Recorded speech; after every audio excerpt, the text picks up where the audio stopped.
y le encontraron en el suelo y me decía, y es la impresión más fuerte que me lleva en mi vida, porque de la cintura para arriba seguía siendo él, pero de la cintura para abajo se estaba convirtiendo en serpientes, le habían pegado las piernas y le empezaban a salir escamas.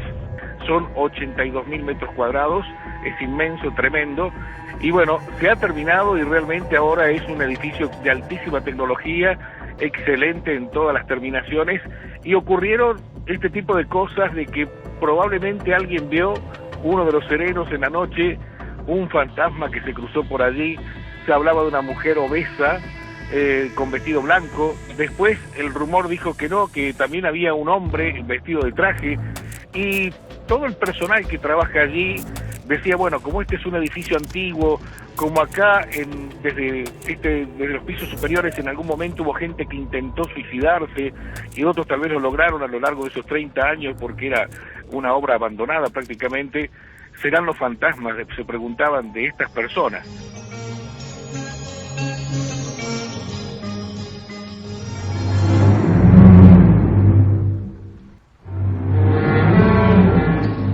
Aún hoy, en algunos cementerios de Edimburgo, podemos encontrarnos con un extraño armazón que protege el sepulcro.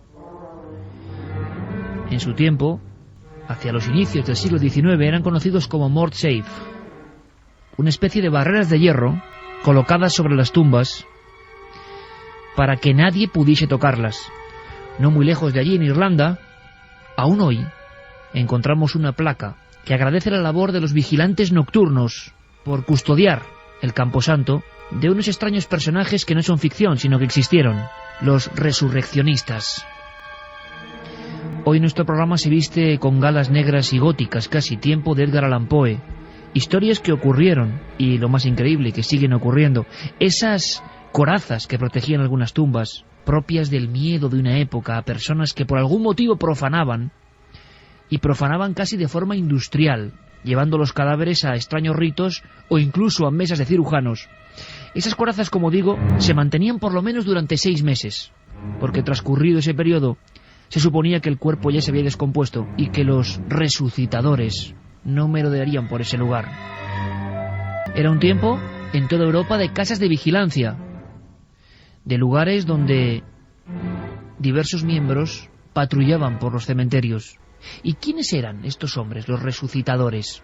Quien tiene la calavera, esto me parece increíble, parece que vale más porque se supone que se domina el espíritu de esa calavera. La verdad es que tienen un precio importante en el mercado negro para realizar este tipo de rituales. Desde muy antiguo se sabe y se tiene el conocimiento o la creencia de que los huesos machacados de algunos seres te dan el poder que tenían en vida esos seres. En algunos ritos, sobre todo afrocubanos, se realiza mucho el moler los huesos, luego en una especie de bebida que hacen los chamanes o los santeros, pues meten ese polvo de huesos y al parecer eso da cierta fuerza, cierto poder a quien lo ingiere. Pero esto que hemos comentado ahora mismo no dejaría de ser una noticia más sobre santería o ritos nuevos. ¿Qué tiene de distinto?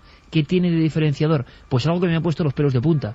Y es que aparte, creo que de las 6 calaveras o 6 cráneos, había, cuando se ha interceptado este material, fotografías, informes, documentos sobre los difuntos en concreto.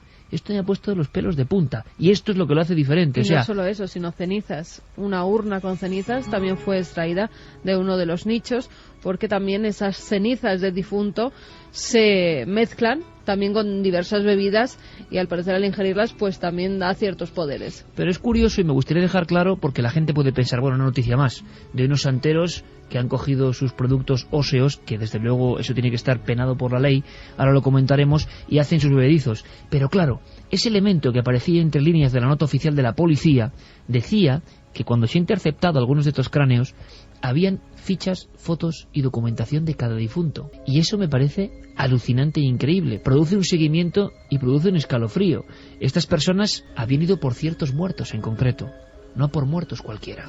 Estamos todo el equipo, noticias siempre de última hora, que nos conecta con una realidad, con Carlos Largo, Fermín Agustí y, cómo no, y es un honor, el maestro Antonio Bravo, en la nave del misterio esta noche de forma muy especial. Juan G. Vallejo, buenas noches. Buenas noches, Iker. Santiago Camacho, buenas noches. Buenas noches, Iker. Sorprende todavía hoy que haya noticias como esta, ¿A qué os llama la atención? Eso de la información sobre los muertos en concreto que se habían capturado. No eran huesos cualquiera y caramba, eso ya le da otra tónica, ¿eh? A mí me sorprende bastante el dato que comentaba Carmen, que ella hablaba de santería yoruba, y es cierto que es así. El yoruba, para que la gente lo entienda lo que es, muy sencillo, la religión animista que existía en Nigeria y que sigue existiendo hoy día, y que es, digamos, la creadora de la santería cubana, ¿no? Ya que los esclavos que llegaron a Cuba eran de origen nigeriano. Claro, el problema es que es la primera vez en España, bueno, de este tipo de rituales hemos tenido ya 1000 noticias y seguimientos, y por desgracia volvemos otra vez siempre a la santería, muy redundante, pero evidentemente es cierto, hay que decirlo así, y la gente piensa que no debería de confundir la santería que se hace en España de charanga, pandereta y de estafa, más que nada, a la que sí se sigue como una religión en algunos lugares de Cuba, como es por ejemplo Guanabacoa. El hecho de que se siga el perfil del muerto es la primera vez que lo oigo en España. Esto es muy raro. Me pone los pelos de punta, y lo que sí es cierto es que a la hora de ese tipo de rituales mágicos es muy importante. Te explico el porqué y es muy sencillo. Claro, si yo quiero conseguir riqueza a través de un ritual, yo pagaré ese ritual mucho más caro si sé que los huesos son de un hombre que triunfó en los negocios en vida, obviamente. O si es de un gran deportista, si yo soy deportista. Y el tener el perfil y cotejar que los huesos son de él hará que el ritual sea mucho más caro. Por desgracia, un negocio lucrativo, no la religión auténtica cubana que se vive allí, que yo he tenido el placer de... Y por eso quizá compartir. Ese seguimiento concreto... Cuidado, ¿qué ritos se perseguían? Eso no lo vamos a saber, ¿no? Concretos con estas calaveras. Pues no se ha dicho nada y ellos tampoco han hecho ninguna declaración. Pero lo cierto es que profanaron un cementerio, no una tumba, profanaron 6 osarios, se han encontrado calaveras en su casa, se han encontrado urnas con cenizas, con lo cual tenían una tienda de tarot, donde vendían tarot, donde echaban el tarot y donde realizaban este tipo de rituales, y hay que tener mucho cuidado, porque además de los huesos estos, también se sabe que muchas de las tiendas que practican la santería en los sótanos tienen animales, y eso está prohibido, animales para realizar este tipo de rituales. Santiago, la pluma, primera opinión, sobre todo con ese elemento, ¿verdad? Todo el mundo pensaba, bueno, una profanación más, y de repente, pum, había una filiación, un seguimiento del difunto, lo que acaba de decir Juan G., de por qué pueden seguir a alguien, también nos deja sin palabras. Sí, efectivamente, aquí entran en juego dos cosas. Una de ellas, la que muy bien ha comentado Juanje, que es el poder que adquieres sobre teniendo los restos de una persona. Es exactamente el mismo fundamento que cuando antes la gente ingería el cadáver, el corazón, el cerebro de su enemigo para investirse de su poder en el caso de los guerreros, de su poder guerrero. Pero la verdad es que hay un trasfondo que es la fascinación por la muerte. Se ocultan, pero hay casos de necrofilia, se ocultan, pero hay casos como el que acaba de salir a la luz. Incluso fíjate que de vez en cuando personalidades muy importantes parece que también sucumben a esto. Me ha venido automáticamente a la mente hace 2 años, en 2007, el guitarrista de los Rolling Stones, Keith Richards, estaba haciendo una serie de confesiones sobre la época en que estuvo tan enganchado a las drogas, y entre esas hizo la más terrible que yo recuerdo haber oído jamás a nadie, y era que las cenizas de su padre las había mezclado con cocaína y se las había esnifado. Eso es síntoma de que en algún recoveco, en algún meandro de nuestro cerebro, hay algo que nos atrae profundamente de los restos de nuestros congéneres caídos. Pues ya decíamos que esta noche un programa tipo Edgar Allan Poe, la sensación de que está y no está, de que se puede revivir. Os doy un dato más, fijaos, antes de conectar con Javi Pérez Campos, un jovencísimo amigo, pero que ya ha dado muestras de su valía, hizo un reportaje que nosotros colgamos en nuestra web, en ikerjimenez.com, Los resucitadores. Es una historia increíble de la que Santi, por cierto, también sabe mucho y queremos aprender esta noche. Pero fijaos, el asunto resurrección, desde tiempos de Cristo, está ahí siempre. Es decir, la posibilidad desde el hombre de las cavernas de que ese cuerpo no se quede inerte, sino que vaya a otro lugar. Pero eso ocurre con los animales. Y hay una noticia que me ha llamado la atención, para que veáis que es lo importante, que todo esto sigue teniendo noticias que a veces se disuelven y que son actualidad. La Universidad de Rennes, en Francia, hizo un experimento de resurrección.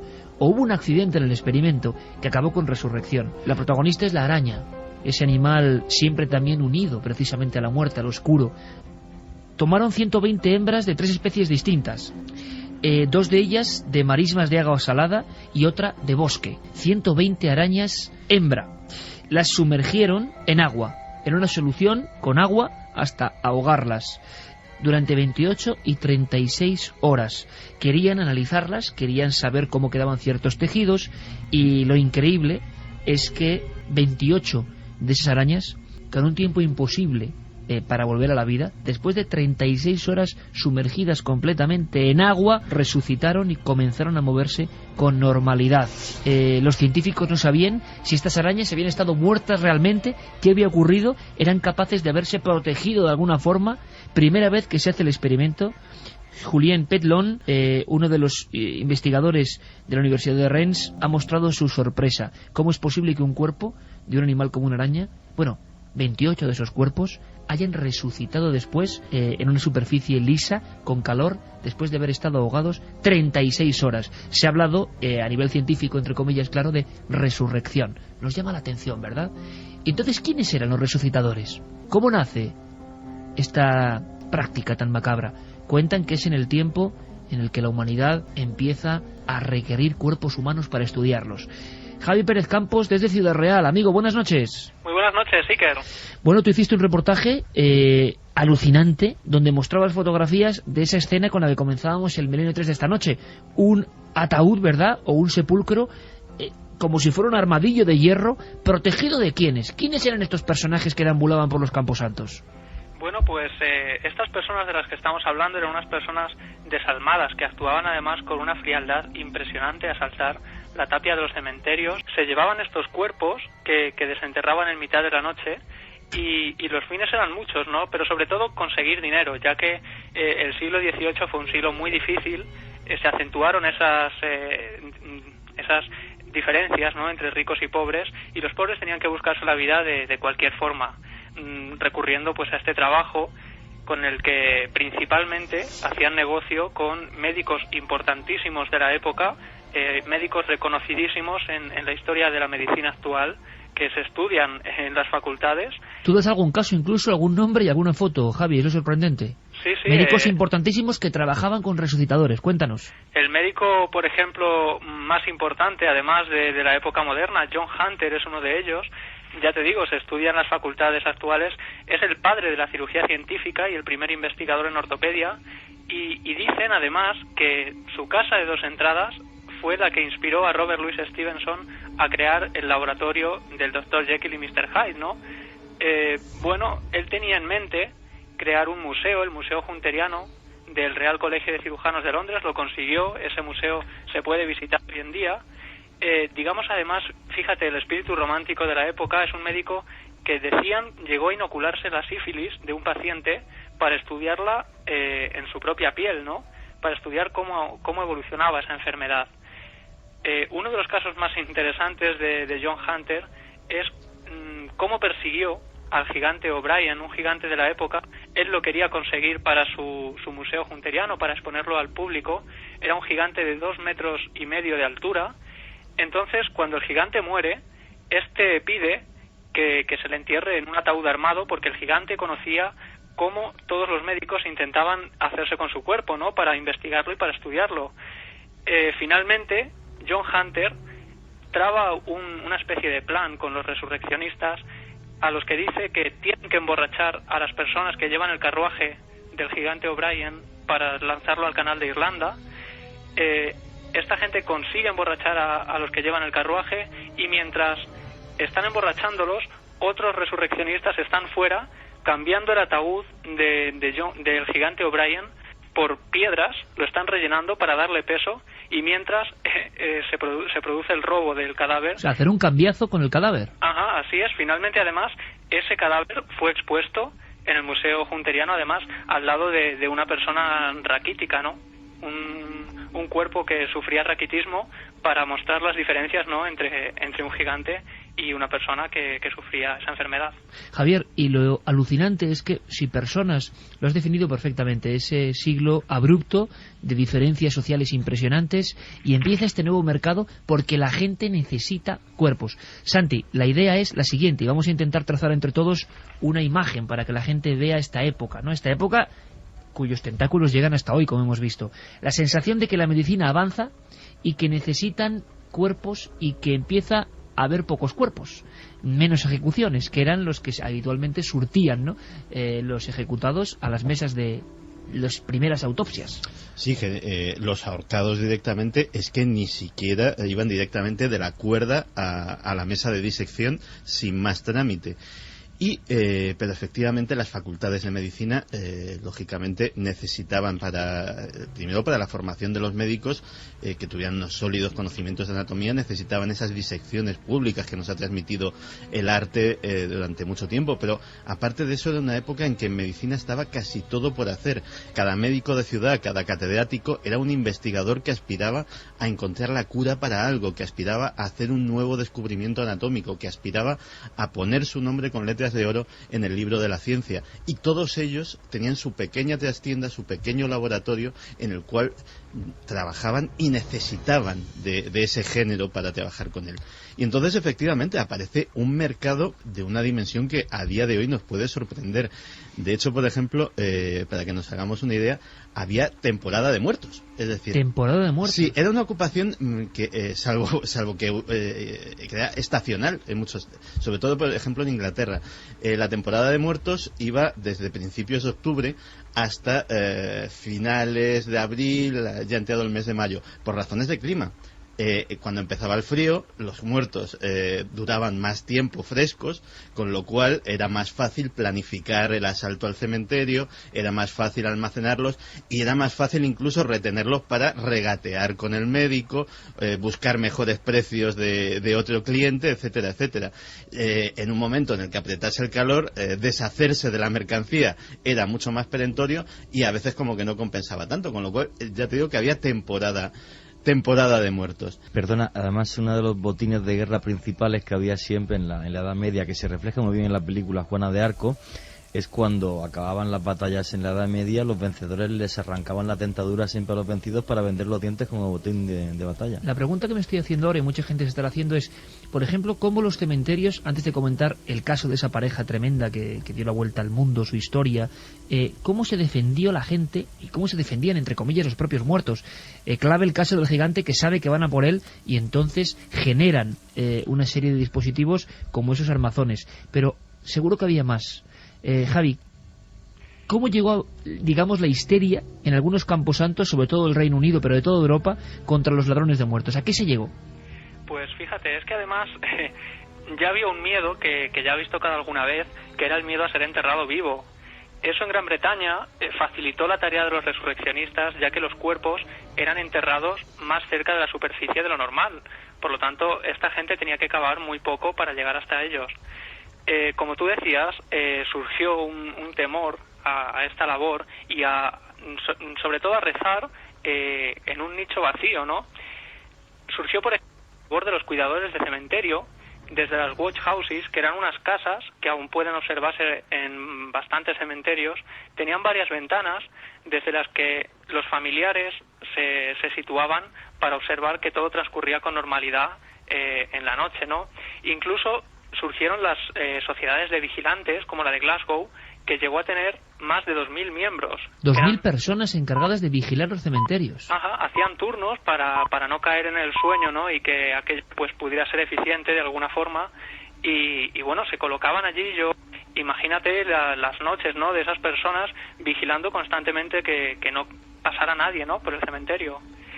Otro de los artefactos que a mí me sorprendieron bastante, porque no los conocía hasta que empecé a investigar el tema, eran los mort safe que tú nombrabas antes. Eran unas especie de rejas horizontales que se colocaban paralelas a la tumba y que impedían que pudiera meterse mano al nicho, ¿no?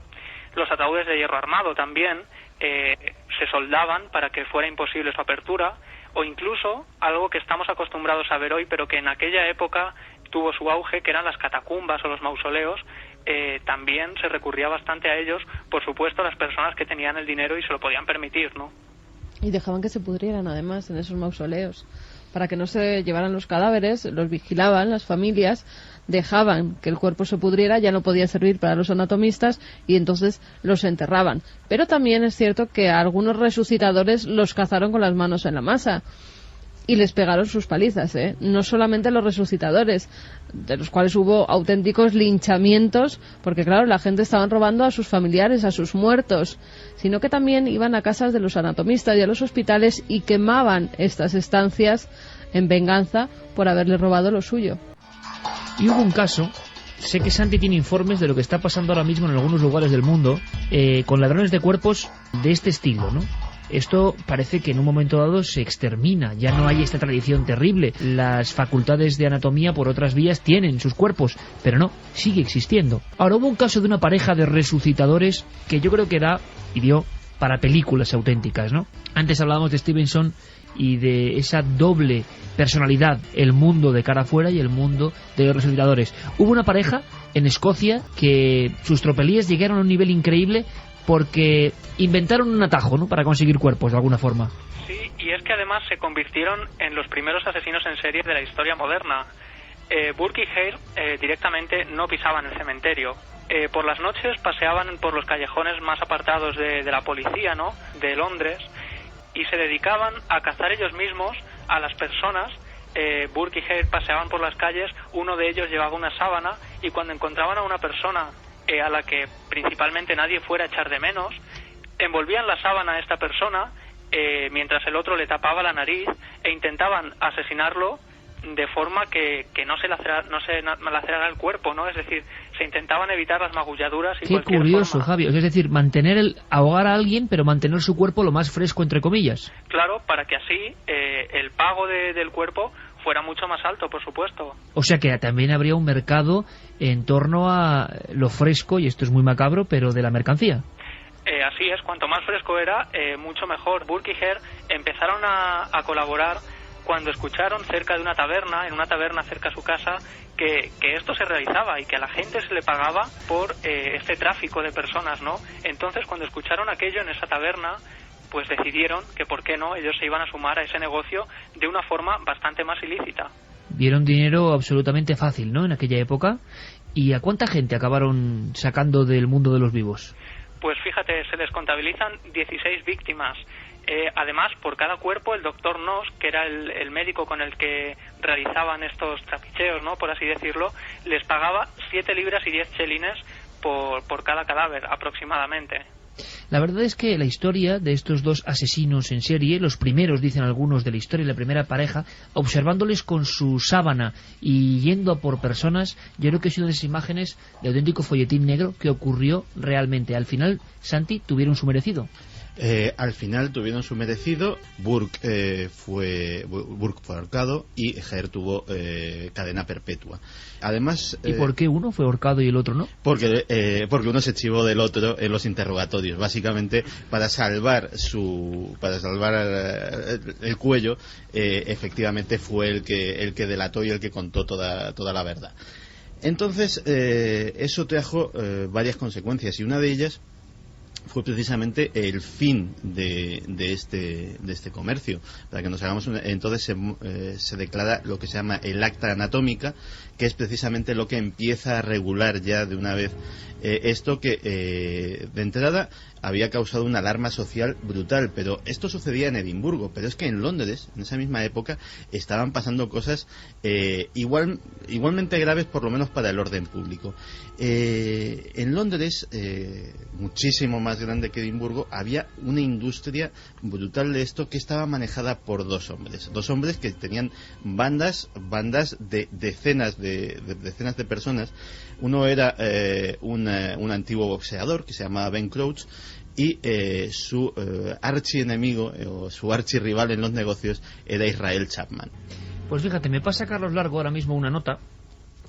Nuestra compañera Amparo Parra de Radio Caracol nos va a contar la historia de una serie de profanaciones en cadena en un pequeño pueblo llamado Málaga. Si os parece, como nuestra obligación siempre es ir a la última hora, a la última noticia, conectamos en este instante con Colombia. Nuestra compañera Amparo Parra tiene todos los datos. En Málaga, un pequeño pueblo enclavado en las agrestes montañas del departamento de Santander, a los muertos no los están dejando descansar en paz. El obispo de la localidad, Monseñor Darío de Jesús Monsalve, denunció que las tumbas están siendo profanadas por grupos satánicos. Aberraciones que son al mismo tiempo una injuria de entrarse a un lugar de estos, a abrir una tumba, mover de su lugar unos restos que para nosotros son restos sagrados, porque la vida humana es sagrada, y esparcirlos por todo el cementerio y luego arrancar las cruces de las tumbas en un desprecio enfermizo. Omaira Márquez, una humilde mujer que nació y creció en este pueblo, dijo que la comunidad ahora no puede visitar las tumbas de sus seres queridos por miedo a encontrarse con una macabra escena. Como ahora cerraron el cementerio, lo tienen como llave, o sea, no abren el cementerio ahora ni nada, no, ahorita permanece con llave. Los malagueños aseguran que lo que está pasando puede estar relacionado con la gente de otras zonas del país que han llegado a asentarse a este municipio. Ha llegado gente de muchas partes, estudiantes de otras partes, entonces ese es el problema. Pues no sabemos qué era lo que harán con eso, quién sabe. Los familiares de quienes yacen en este cementerio solo quieren seguir rezando el responso, que Dios los saque de pena y los lleve a descansar. Milenio 3. Detrás del misterio. En busca de una respuesta. Cadena SER. Noche muy oscura, muy especial, ¿verdad? Fijaos en las anécdotas. El pueblo se llama Málaga, en Colombia, como Málaga, en España, era el lugar de la noticia que originaba toda esta historia realmente.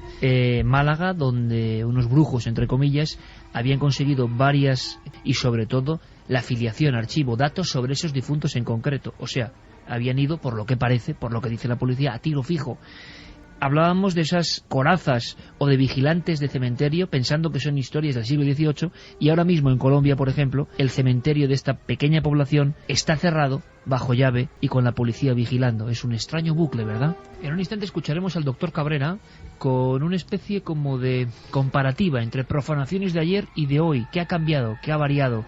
Pero Juanje quería aportar algo escuchando atentamente la crónica tan singular, ¿no?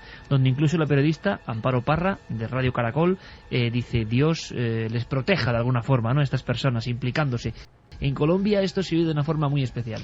Sí, la verdad que de lo que llevamos hablando esta noche he puesto, digamos, tres objetivos claros de las profanaciones que hemos hablado hasta ahora. Una que es anatómica, incluso en esta que comentas ahora en la India.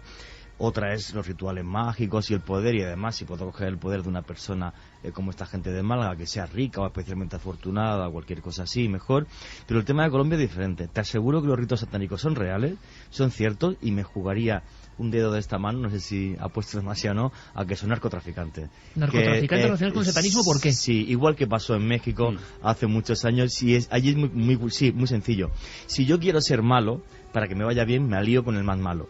Y el más malo es el demonio. Entonces es muy típico entre ese tipo de grupos de personajes allí, que realmente sí que aterrorizan, porque aparte de hacer ese tipo de rituales están metidos en mafias.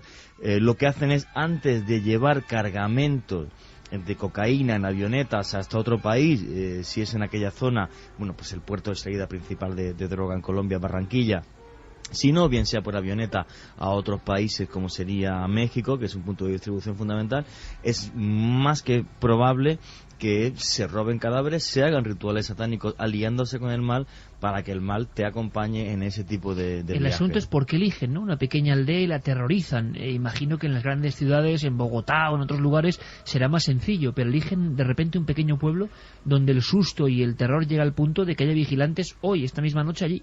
Sí, pero la gente me imagino que es mucho más fácil de sobornar y de hacer que calle en un pueblo pequeño que Bogotá, por ejemplo, que la conozco perfectamente, y la policía en Bogotá funciona perfectamente bien, aunque hay barrios con cierto peligro como la Candelaria, pero es una ciudad en la que se puede caminar perfectamente. Pero en cambio, cuando te vas a las zonas rurales de Colombia, yo conozco bien Aracataca, otros sitios, este tipo de rituales funciona bien, o incluso en grandes ciudades.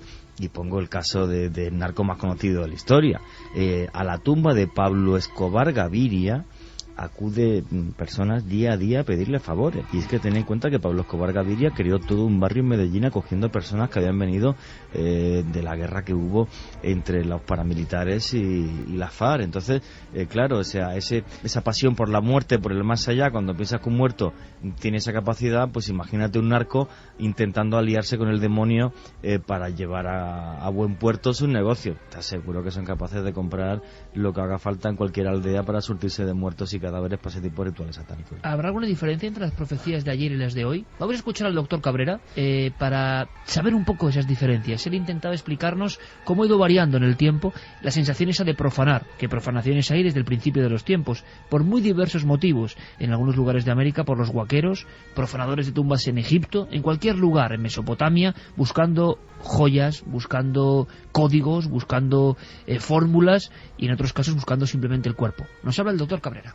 Las profanaciones son antiquísimas. En los primeros ejércitos que luchaban contra los otros, después de entrar en la ciudad del enemigo, una de las cosas más básicas que hacían después de la violación sistemática de las mujeres eran profanaciones del Camposanto y sobre todo la ruptura de los templos, es decir, como si de esa manera agraviaran completamente a la nación vencida. Por lo tanto, las profanaciones las hicieron durante todos los siglos todos los enemigos. Las más recientes son en la Segunda Guerra Mundial, Primera Guerra Mundial y en la Guerra Civil Española. Pero vamos, en Grecia, en las guerras romanas, en las guerras púnicas, en todas las guerras hubo este tipo de actos. Hoy en España, en el siglo XXI, las profanaciones para extraer un cadáver no existen. Es imposible ese tipo de profanación. Hoy las profanaciones son de grupos neonazis que rompen cruces cruces cristianas o estrellas de David judías en algunos cementerios, roturas de panteones de familias enemigas, digamos, pero las profanaciones son eso, vandalismo sobre los objetos del Camposanto. Pues aquí desde luego hay un caso para la duda. Lo ocurrido en Málaga esta misma semana pasada, Carmen, vienen solo las iniciales en el parte policial, repetimos, parte policial, donde se ha encontrado ese curiosísimo arsenal, ¿no? Sí, además no es la primera vez que en nuestro país se producen este tipo de profanaciones. Recordemos que hace ya unos años en Zaragoza hubo una profanación muy conocida porque se encontró todo un caldero donde había huesos de los difuntos profanados que estaban mezclados con una especie de líquido y al parecer dentro del mismo cementerio, dentro del propio Camposanto, habían hecho ese ritual. Otro en el que quemaron fotografías de los difuntos en el propio Camposanto. O las rompieron con un martillo, con lo cual desde hace unos años a esta parte se están produciendo bastantes profanaciones de camposantos, de cementerios, para hacer extraños rituales, porque sí que es cierto que luego se encuentran a las afueras de esos lugares sagrados pues también todo tipo de animales, velas, algunas fotografías, todo con la intención pues de llevar a cabo un ritual que normalmente suele venir de otros países, suelen ser afrocubanos.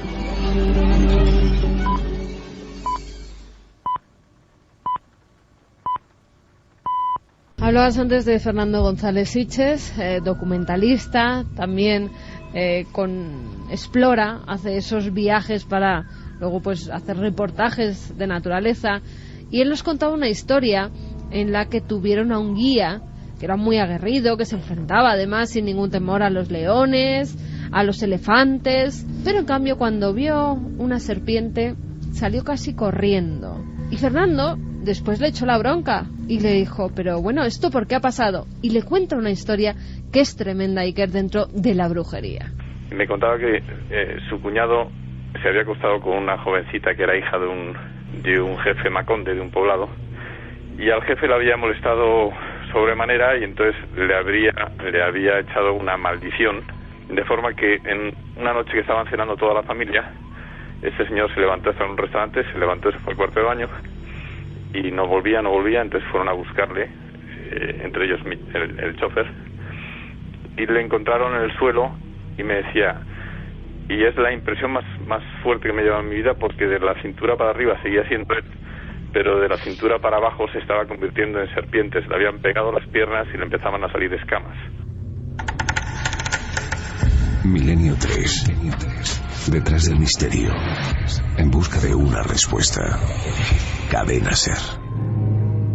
Tenemos a Juanje Vallejo sin habla, convirtiéndose en serpiente. O sea, una imagen que es la interpretación de alguien. Yo no sé qué pasaría, pero estamos hablando de la brujería profunda, claro, de ese poder que nadie, ni gobiernos, ni democracias, ni modernidades, ha logrado erradicar. Y ahí hay un problema. Por eso el miedo a las serpientes y también el no hacerlas daño, porque podían ser seres vivos, hombres que se hubieran convertido en serpiente. Pero fíjate, hablando de animales, algunos, pues claro, que tienen que chupar sangre, lo estábamos viendo antes. El muti no es que sean murciélagos quien lo hace, sino que son los propios brujos quienes hacen esas 2 incisiones. Pero Alberto Vázquez Figueroa se ha encontrado con esa mordedura, en este caso sí de un murciélago. Yo recuerdo que nos lo contaba en el plató de Cuarto Milenio, que además nos quedamos muy impresionados porque decíamos, es que esto no puede ser realidad.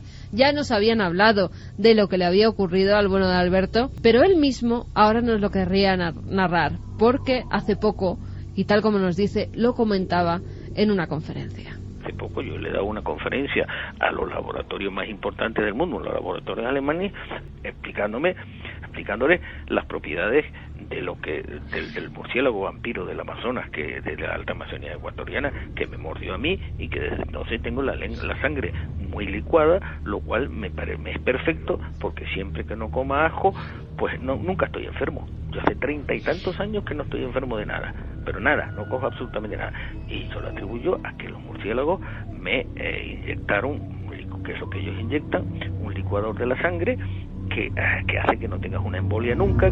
Pues es bueno para la salud, pero claro, sopas de ajo como que no puede comer. Nuestro buen amigo Alberto Vázquez Figueroa, es algo que no le han sabido decir. ¿Pero por qué? ¿Qué es lo que le pasa? Pues lo que le pasa es que se pone a sangrar por todos los poros de su cuerpo. En cuanto come ajo, en cuanto ingiere ese alimento, empieza a sangrar por la cara, por los brazos, por el pecho, por la boca, por los ojos, la por todas partes. mordedura de un murciélago o de un pequeño vampiro, que es más pequeñito incluso, genera eso. Pero es que nos ha contado Vázquez Figueroa que en ocasiones con invitados, por accidente, le han dado algo con ajo y ha empezado a sangrar de los ojos, los oídos, la cara. Y yo, claro, lo más parecido que he oído en mi vida es esa fiebre hemorrágica precisamente del ébola. Es que no hay nada. Lo que pasa es que a Vázquez Figueroa parece que se le corta y que no lo mata. Dice, se le pasa en unos instantes, pero sangra, y dice en alguna ocasión que hasta casi un barreño con sangre suya de la cara y del cuerpo después de tomar ajo. Sí. Varias veces, ¿eh? Es que, bueno, brujería, no nos extraña con estas enfermedades. Pero a cambio él no enferma. Claro, pero mira, esto es para que nos hagamos una idea de esas selvas de Centroáfrica y América Latina, pues todo eso de tabú y todo eso de mito que tiene una buena parte que es realidad. Cuando comentabais el tema de enfermedades extrañas, y ya casi en este programa, aunque no haya venido nunca, creo, casi un mito, Marco Macarro, el famoso cámara que no se asustó delante de un toro de casi 600 kilos. Bueno, pues si te fijas en su pectoral izquierdo, tiene como una especie de raja bastante alargada, que es de una oruga que se le puso en África. Y si te fijas en los dedos de los pies, de las 10 uñas, las tiene deformadas por las niguas, que son las larvas de unos gusanos que se le metieron en el Amazonas. Recuerdo otro amigo mío, por ejemplo, Miguel de los Santos, hijo del famosísimo Miguel de los Santos, director de documentales de televisión española, que estaba un día en Venezuela y me dice, oye, me empiezan a dolerme las piernas, y que me duelen las piernas en la selva, y que me duelen las piernas, se lo tienen que llevar al hospital, y tenía todas las piernas llenas de huevos de hormiga. Y estuvo más de una semana hospitalizado con cremas para disolver. O sea, ese tipo de enfermedades que no te crees que existen hasta que tienes amigos que les han ocurrido. Pero hay una cosa que es clave. Lo que comentaba Alberto Vázquez Figueroa, en este caso un veneno de un animal, a él hizo una reacción que a largo tiempo le ha sido positiva. Bueno, pues a cualquier lugar de estos que vaya, de Centroáfrica o de la selva amazónica, ha llegado un gringo con una bolsita de plástico tomando muestras de hojas, de cortezas y de todos esos animales e insectos, hablando con los chamanes y dándoles dinero para las patentes de las farmacéuticas. Sí, señor. Yo tuve una charla en este país que no me importaría repetir en la radio porque sería maravillosa, con Josep María Fericla, un antropólogo de la Universidad Autónoma de Barcelona. Sobre las patentes de las plantas. Efectivamente, y este señor que vivió, pues casi, si no recuerdo, casi unos 10 años con los indios Shuar, los antiguos, los jíbaros en Ecuador, pues comentaba, y bueno, y él lo hizo públicamente, me lo confesó públicamente. Por ejemplo, un anticonceptivo que los Shuar sacaban de una planta, el llevárselo a una industria farmacéutica para que sacaran el principio activo para hacer un anticonceptivo, a cambio de darle algo a la comunidad indígena, cosa que no le fue concedida por la farmacéutica, porque seguramente ya tendría hasta patentado, lo sacará dentro de unos años, o vete a saber qué. Pero la cantidad de medicamentos que se pueden sacar de esos lugares y que hay un negocio con ellos increíble, que bueno, que querían incluso hacer varios documentales que al final nunca han visto la luz. El último de Michael Moore, que sigue diciendo que lo va a hacer sobre las industrias farmacéuticas, pero no. Entonces, estos lugares son ideales para la magia, para las cosas increíbles que son posibles y son realidad. Para todo esto es un cóctel maravilloso para investigar y cada vez aterra. Yo creo que aterra porque toda esta historia de los albinos, Carmen ha dejado varias píldoras que son investigaciones que habrá que seguir. Albinos en hospitales, o dices, Asociación de Albinos de Burundi. Bueno, esta gente hay que conocerla. Esta gente tiene que tener unas historias que debe ser algo terrorífico. Y una pregunta que se deslizaba para cerrar ya este tema, que también es crudo, Santi, la relación entre dignatarios, personas con poder real de gobiernos, bien sea por golpes de Estado, bien sea incluso por las urnas, en África poco, y relación real con la brujería, como si fueran un tercer poder auténtico y mucho más fuerte y que nadie derroca. Y una incógnita que yo tengo es cómo se traslada, cómo se pasan los bártulos de la brujería. Un día hay que investigar. Pues eso lo tendremos que hablar con antropólogos y con gente que lo conozca. Desde luego lo que me comentabas ahora sobre las relaciones entre la política y la brujería en esos países, casos ha habido y hay unos cuantos, pues por citar a Abuela Pluma, desde Idi Amin, que sería el más claro, que directamente se comía a sus opositores políticos, se comía, comía literalmente, se los comía con guarnición, o sea, con patatitas y ensalada.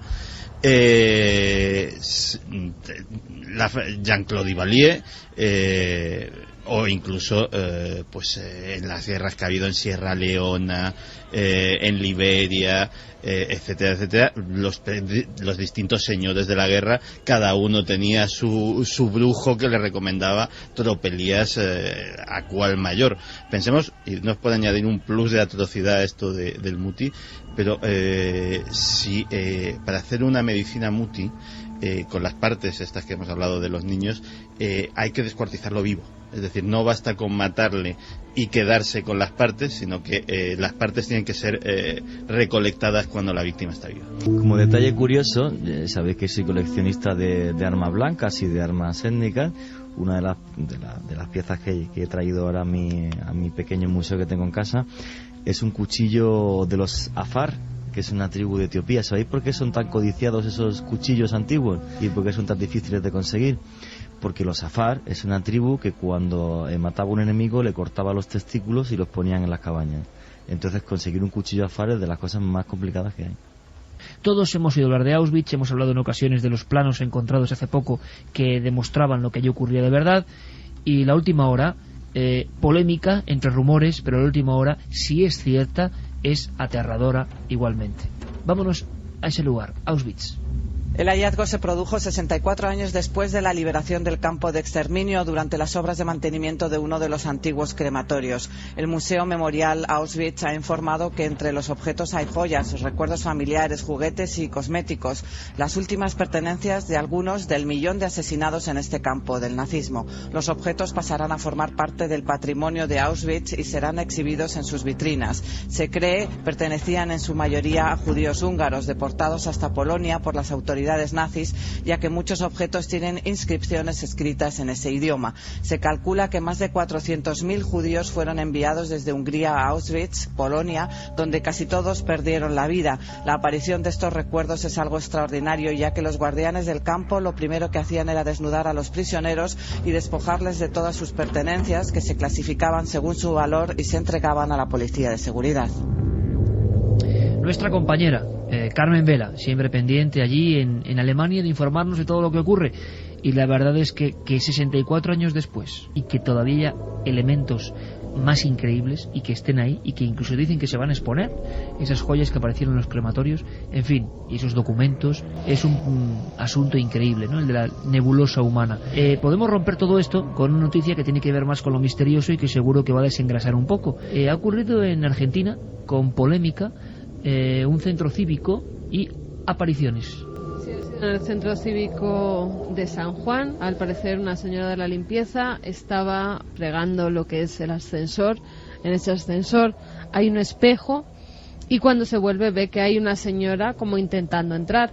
Ella se va a volver hacia la señora para decirle que en ese momento lo estaba fregando, que por favor si se puede esperar unos minutos, y allí ya no había absolutamente nadie. La mujer lo empieza a comentar con sus otras compañeras y con los agentes de seguridad que se encuentran pues en ese momento vigilando el recinto, y empiezan a surgir cosas nuevas e incluso vídeos de puertas que se abren y se cierran ellas solas, puertas muy pesadas según nos decían incluso, y también varias apariciones. Una mujer es la primera que se ve. Una mujer vestida de negro. Al parecer ha sido vista por muchos de los empleados. Se acerca siempre lo máximo hasta 15 metros y luego desaparece. Y también un hombre con sombrero vestido de negro. Son las dos apariciones que más gente dice haber visto por esas estancias del Centro Cívico de San Juan. Pues lo del hombre vestido con sombrero de negro nos recuerda precisamente al caso de la Diputación de Granada. En ocasiones parecía un sacerdote antiguo, y recordamos que dentro de poco, el 27 de junio, estaremos allí en Granada. O sea que las apariciones ocurren con kilómetros y kilómetros de distancia. Sí. Hemos podido entrevistar, Fermín, nuestro compañero, ha podido entrevistar a Jorge Méndez, él es periodista, y nos va a hablar en unos primeros de esos cortes de declaraciones del edificio y de lo que le contó a él el sereno del Centro Cívico de San Juan.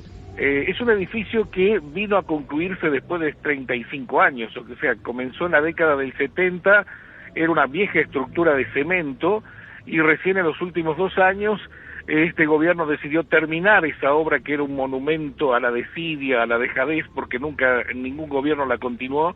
Son 82.000 metros cuadrados, es inmenso, tremendo, y bueno, se ha terminado y realmente ahora es un edificio de altísima tecnología, excelente en todas las terminaciones, y ocurrieron este tipo de cosas de que probablemente alguien vio uno de los serenos en la noche, un fantasma que se cruzó por allí.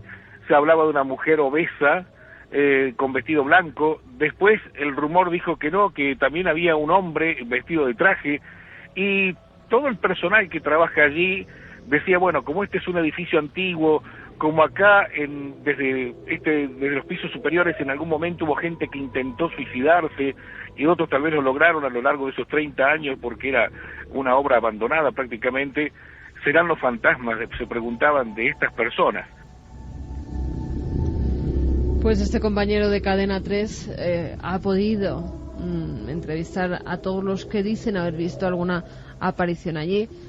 Es importante el tener en cuenta ese dato. Mucha gente se ha suicidado desde las ventanas de ese edificio. Recordemos que en nuestro país hemos tenido en el Hospital del Toras de Tarrasa esos suicidios que la gente veía muchos años después. Gente que ha ido a visitar ya ese recinto cuando estaba vacío y les parecía ver cómo alguien se tiraba desde las ventanas más altas de ese edificio. Pues bien, hemos seguido hablando con Jorge Méndez y nos habla de esas puertas que se abren y cierran solas, de ese vídeo que hay grabado en el que se muestra ese poltergeist. Bueno, corrió como una bola de nieve el primer comentario hasta el día de hoy. Incluso se hablaba de que había grandes puertas de vidrio que son de ingreso que se abrían solas, que la habían registrado no las cámaras de seguridad que están distribuidas por cientos en todo este edificio, sino en un teléfono celular de una persona que logró grabar justo el momento en que estas grandes puertas se abrían y nadie las movía. Pues ahí queda. Para unos se están produciendo apariciones que no tienen explicación. Para otros, en cambio, pueden ser bromas entre los propios empleados por algún tipo de, no sé si venganza o broma entre ellos. Hombre, se extraña la broma porque dejas marcado el lugar, pero bueno. Se ha dicho de todo, hay muchos rumores. Lo cierto es que existe ese vídeo. Para algunos, vídeo manipulado en el que esas puertas se abren y se cierran por la presión de alguien. Para otros no hay absolutamente nadie, como muestran las imágenes, pero ahí queda, fantasmas o simple broma. Bueno, lo curioso es que muchos de estos lugares, estoy hablando del Reina Sofía y de la Diputación de Granada, y no sé bien por qué, los ascensores se convierten a veces en protagonistas, que tampoco uno lo entiende bien, por qué se ponen a subir y a bajar, pero lo que cuentan en muchos de estos lugares que se repiten es el mismo proceso, que son como llamados por alguien, y estamos siempre en la misma teoría, ¿no? Como un fantasma, que es algo, si existe, etéreo, puede puede pulsar un botón, uno no acaba de entenderlo del todo, ¿no? Pero ocurre y sigue pasando. Vamos a ir en nuestra tercera hora con cosas que os van a interesar, las secciones evidentemente de Santi, aprenderemos de nuevos mundos. Santi, ¿tú qué nos vas a contar? ¿De quién nos vas a hablar en un titular?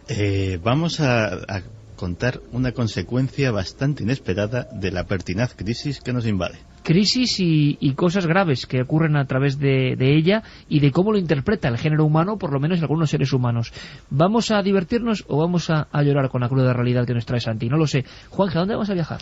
Pues voy a explicaros hasta dónde pueden llegar las mentiras de la historia y las controversias de la historia, con la batalla que mejor lo explica, que es el Álamo. Bueno, pues lo vamos a comentar también y habrá muchas más informaciones. Ha ocurrido algo, lo llaman el albergue rojo, y ha pasado en Francia, y puede ser la guinda, el colofón, para un programa de verdad no apto para todos los públicos, un programa donde lo oscuro, lo sombrío, lo extraordinario se juntan. Continuamos en este viaje de aventuras en busca de nuevos misterios y siempre intentando salpimentar toda esta información con la última hora, lo que está pasando.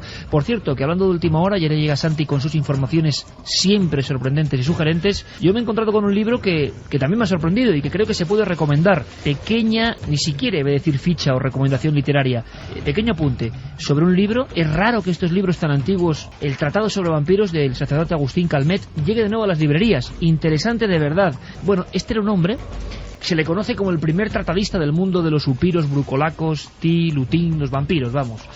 Y transcurría la mitad del siglo XVIII cuando compuso, hablando con un sinfín de miembros de la orden benedictina, informaciones como si fuera un collage de datos y noticias. O sea, este tal Agustín Calmet hizo de red de corresponsales y centralizador de información entre diversos monasterios. Y solo os digo una cosa, aparte de algunas barbaridades, hablamos del siglo XVIII, pero es el primer ejemplar que pone el mito del vampiro realmente escrito con el motivo de difundir sobre sus peligros. Y fijaos, amigos, simplemente títulos originales de los pequeños, las separatas que tenía el libro Tratado de los vampiros de Calmet. Decía, todo con nombres, apellidos y datos. Por ejemplo, solo cojo al azar. Resurrección de un muerto es obra exclusivamente de Dios. Era como para, ya que empezábamos con resucitados, hablar de cómo algunos cadáveres con negras intenciones, vamos a decirlo así, se despertaban de la tumba. Y empezaba con casos. Capítulo 6, mujer sacada viva de la tumba.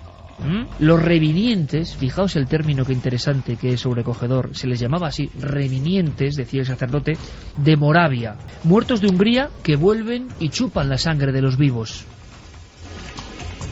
Casos en lugares donde había habido epidemia de personas que rompían sus tumbas, vagaban y se aparecían o atacaban a otros. Por ejemplo, en el capítulo 18, y esto es pura historia del misterio, revinientes del Perú. Aparece como el primer lugar donde había este tipo de ataques. Revinientes en Inglaterra, revinientes en Hungría y Laponia. Continúa Calmet diciendo, caso del retorno, dictado por un médico, de un hombre muerto que vuelve a la vida hace unos meses.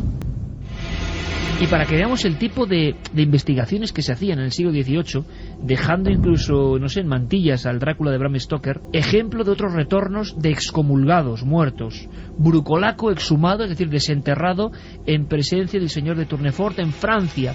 Y se preguntaba a Calmet, en uno de sus fragmentos de este tratado primero, increíble, de la historia de los vampiros, se preguntaba, hablando de estos casos, ¿puede el demonio causar la muerte y después devolver la vida al muerto? Singular ejemplo de un reviniente niño en Hungría, un niño muerto que vuelve a la vida. Todo tipo de casos de Europa y del mundo sobre vampiros. Aquí nace todo este mito del que beberán los grandes escritores como Bram Stoker y otros. Tratado de los vampiros, Agustín Calmet resucita en sus páginas, delirantes algunas, interesantes otras, porque los misterios han continuado exactamente igual. A veces las librerías vuelven cosas de hace unos 300 años. Tratado de los vampiros. Ahora vamos a hablar de otro tipo de vampiros, en el sentido de terrores.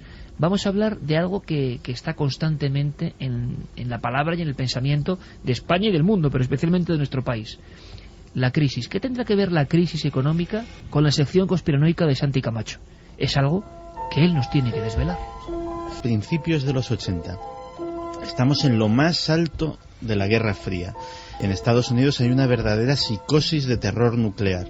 En ese momento aparece una figura que se denomina los survivalistas. Eran gente generalmente de ideología muy de derechas, militarista, que estaban obsesionados con la posibilidad de una guerra nuclear, con la posibilidad incluso de una invasión soviética. ¿Y a qué se dedicaban? Pues esta gente compraba un terrenito en algún lugar aislado, construía un búnker a prueba de artillería, lo llenaba de armamento, lo llenaba de comida enlatada, lo llenaba de medicinas, y allí se retiraban para esperar durante a veces años la llegada de esa invasión soviética. La invasión soviética afortunadamente nunca llegó. Y los survivalistas poco a poco fueron abandonando sus búnkeres y regresando a sus pueblos y a sus ciudades a ocupaciones tanto más pacíficas. ¿Por qué traemos a colación esta historia precisamente ahora? Pues me vais a permitir que os cuente la historia de una persona. Se llama Jim Weissman. Jim no tiene nada que ver con estos survivalistas. Es un empresario, votante demócrata, hasta hace apenas unos días no había tocado un arma en su vida. Es un americano completamente medio. Os cuento la historia de Weissman porque desde hace unos meses ha comprado otro terrenito, ha construido un pequeño almacén, lo está fortificando, lo está llenando de palés y palés de comida envasada, ya tiene una modesta colección de armas. En definitiva, es un ejemplo de lo que la prensa americana ha dado en llamar los nuevos survivalistas. Y es que esta nueva edad de oro del survivalismo, el primer sitio donde se notó fue en las tiendas de material de supervivencia y de campo. De repente descubrieron que sus ventas de determinadas cosas, como tiendas de campaña, generadores eléctricos, se habían multiplicado por 3, por 4, por 5 con respecto a una situación habitual. Para ellos no solamente no había crisis, sino que era una verdadera edad de oro. Están vendiendo de todo: depósitos de agua, pastillas depuradoras. Estos nuevos survivalistas no son como los antiguos. Estamos hablando de profesionales liberales, profesores, oficinistas, personas generalmente de entorno urbano, los otros solían ser de entorno rural, que directamente se han hecho conscientes de que en una situación de crisis el equilibrio de la civilización puede ser mucho más delicado de lo que podemos pensar. Esta gente piensa que muchos de nosotros vivimos en ciudades de cientos de miles de habitantes que no producen nada de comer en kilómetros a la redonda. ¿Y si ese suministro eléctrico del que dependemos absolutamente para todo, por alguna razón se cortase? ¿Y el agua? ¿Y el gas? Las páginas web sobre supervivencia, que las hay, también han quintuplicado su número de visitas con respecto a apenas hace unos meses. Es más, han nacido muchas otras nuevas. Los sociólogos afirman que esto se debe a que nuestro cerebro se enfrenta a una amenaza, como es esta amenaza económica, que ni entiende, ni puede comprender, ni abarcar, con lo cual nuestro animalito interno tiende a extremar las precauciones y a ponerse en lo peor. El mercado editorial también lo está notando. En la lista de Amazon se han colado de repente varios libros también de supervivencia. Curiosamente, el que más vende de ellos es el escrito por Barton Biggs, que se llama Bienestar, Guerra y Sabiduría. Barton Biggs fue precisamente jefe de estrategia global de la quebrada Morgan Stanley. Otro índice en el que se ve esta tendencia es el repunte en la compra de metales preciosos y propiedades rurales, lo más aisladas posible, para, en caso necesario, no verse atrapados en una ciudad con cientos de miles de otras personas necesitadas de alimento y energía. Claro que ahora, y para terminar, creo que muchos nos estamos preguntando, bueno, esto es cosa de los americanos, ¿no?, que a veces son un poco exagerados para todas sus manifestaciones. Al menos eso creía, hasta que hace relativamente poco un conocido llegó y me dio un CD repleto de PDFs. Su escueto mensaje al dármelo fue: te puede salvar la vida. Nunca antes habías estado tan cerca de lo desconocido. Milenio 3. Cadena SER.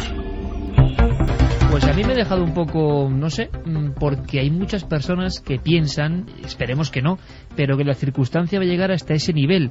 ¿Qué clase de amigos le dan a Santi un CD con PDF y dicen te puede salvar la vida? Bueno, ese es otro misterio, ¿no? Un amigo de Santi, seguro que era un amigo, ¿no? Sí, era un vigilante. Era un buen amigo. Vigilante del misterio. Te puede salvar la vida, o sea, que ese tema se está poniendo de moda. En los años 80, finales, gente del asunto del contactismo, en algunos puntos de España, hizo búnkers para salvarse del fin de los tiempos. Y no me extrañaría que en otras religiones y otros movimientos sociales haya gente que se haya practicado búnkers de salvación. Mira los de Rusia, hace poco, ¿os acordáis? Sí, que estaban bajo tierra, es verdad. Que era como una especie de secta. ¿Qué pasó que con no aquella podía... secta? Pues que al final los tuvieron que sacar. Entraron, los sacaron, empezaron a enfermar por una a vida algunos. más primitiva o alguna cosa religiosa, ¿no? No, yo creo que era para resguardarse porque creían que el fin del mundo estaba cerca. Y entonces habían hecho como unos búnkers subterráneos, se habían metido allí, tan solo tenían una especie de chimeneas por las que respiraban, pero había niños, había personas muy mayores y algunos de ellos, claro, empezaron a enfermar. Y en una que sacaron, creo que era una niña, cuando fueron a sacarla para que el médico la tratara, las fuerzas de seguridad entraron y ya sacaron a todos los miembros de esa secta. Bueno, es que además acabas de mencionar el otro gran fenómeno sociológico ahora mismo en Estados Unidos. La bunkerización. No, el arrebatamiento. ¿Ah, sí? Sí, señor. Hay una auténtica fiebre que es básicamente cuando el señor llegue el fin de los días y se lleve a los suyos que desaparecerán de la noche a la mañana. ¿Y creen que este momento tan álgido de crisis y de quebrada habitual de todos los valores para mucha gente y tal es justo el inicio? Efectivamente. Y eso tiene su traslación a unos libros, una serie de novelas que en éxito editorial andan por el estilo de lo que podría ser la serie esta de los vampiros, la de Crepúsculo, un poquito menos, pero está vendiendo muchísimo, que se llama Left Behind, Dejados Atrás, en el cual narra la epopeya en diferentes libros de los que han sido dejados atrás por Dios en la tierra después de que los elegidos han sido arrebatados y cómo afrontan el apocalipsis.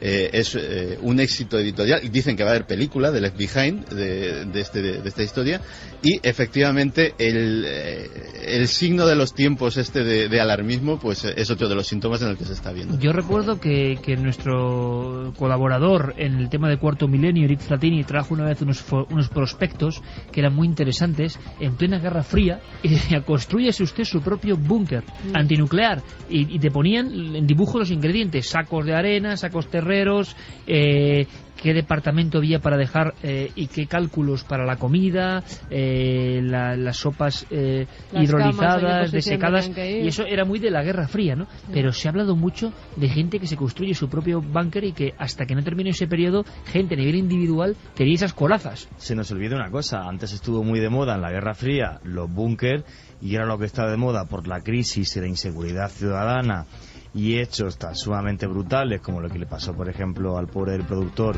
José Luis Moreno, es tener en casita un cuarto en el que refugiarte por así habitación del pánico por si la gente va a saltarte. Se están haciendo de oro. Hay empresas que solo hacen ya habitaciones del pánico. Claro, y es que ante la cantidad de asaltos y ante la cantidad del incremento de la violencia que se espera por el paro y por la gente que no tiene dinero, por lo que dice Carmen, me imagino que más de una empresa y más de dos que se está haciendo de oro.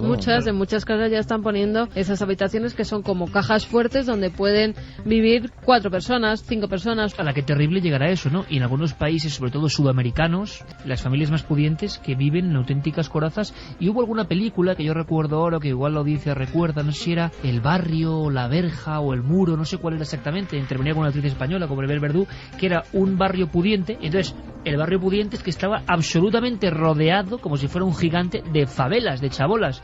Y la gente de ese barrio había convertido ya en un barrio del pánico todo el muro, las cámaras de seguridad, y era la historia de unos muchachos delincuentes que entraban dentro de ese barrio, pero que eso ocurre, ese contraste, ¿no? Sí, yo lo he vivido en Medellín, por ejemplo. En Medellín yo he estado en uno de esos barrios que está rodeado de escopeteros y de muralla. ¿Escopeteros fuera del barrio?